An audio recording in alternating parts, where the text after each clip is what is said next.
Ang pananampalataya ay bunga ng pakikinig at ang pakikinig naman ay bunga ng pangangaral tungkol kay Hesus Kristo. Ika-15 kabanata ng Lukas, ang nawala at natagpuang tupa. Isang araw, ang mga maniningil ng buwis at ang mga makasalanan ay lumapit kay Hesus upang makinig. Nagbulong-bulungan ang mga Pariseo at mga tagapagturo ng kautusan. Sabi nila, ang taong ito'y nakikisama at nakikisalo sa mga makasalanan. Dahil dito, sinabi sa kanila ni Hesus ang talinghagang ito, kung ang sino man sa inyo ay may 100 tupa at mawalan ng isa, ano ang gagawin niya? Hindi ba't iiwan niya ang 99 sa pastulan at hahanapin ang nawawala? Hanggang sa ito'y matagpuan. Kapag nakita na niya ang tupa, ay masaya niya itong papasanin. Pagdating sa bahay, aanyayahan niya ang kanyang mga kaibigan at mga kapitbahay at sasabihin sa kanila, makipagsaya kayo sa akin dahil nakita ko na ang tupa kong nawawala. Sinasabi ko sa inyo, magkakaroon ng higit na kagalakan sa langit dahil sa isang makasalanang tumalikod sa kasalanan kaysa 99 na matuwid na di nangangailangan ng pagsisisi.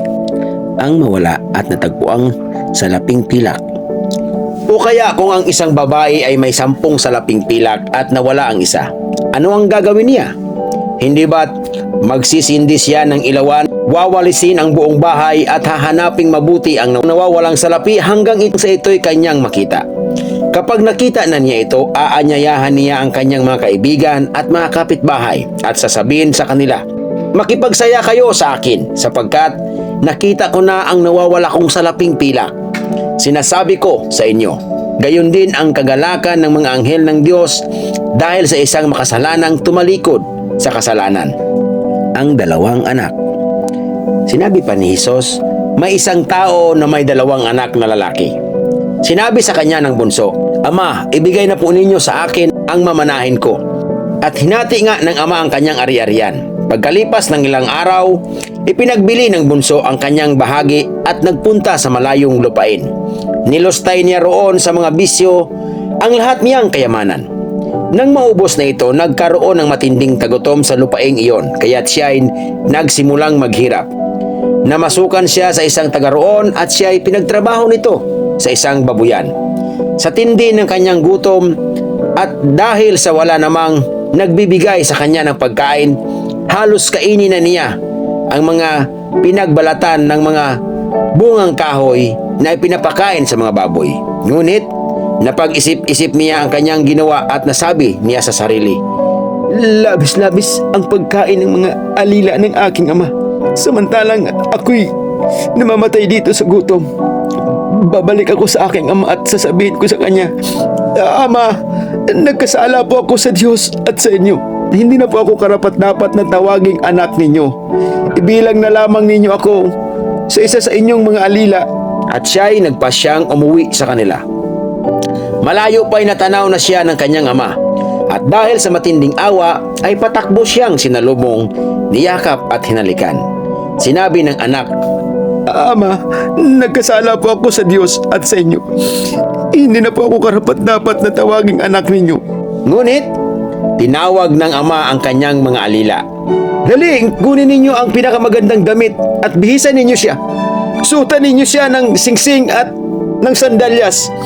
Katayin ninyo ang pinakamatabang guya at tayo'y kumain ng magdiwang.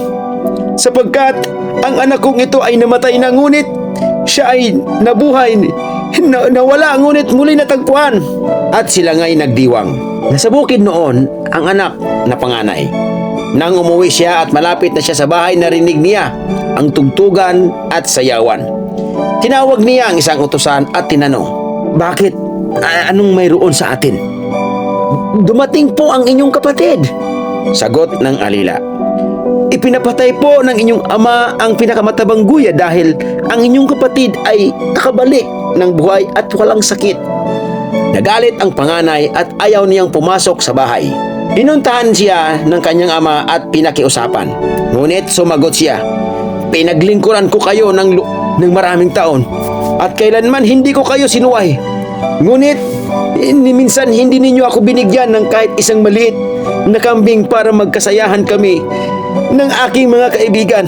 Subalit nung dumating ang anak ninyong ito, na lumustay ng inyong kayamanan sa masasamang babae, ipinagpatay pa ninyo siya ng tabang guya.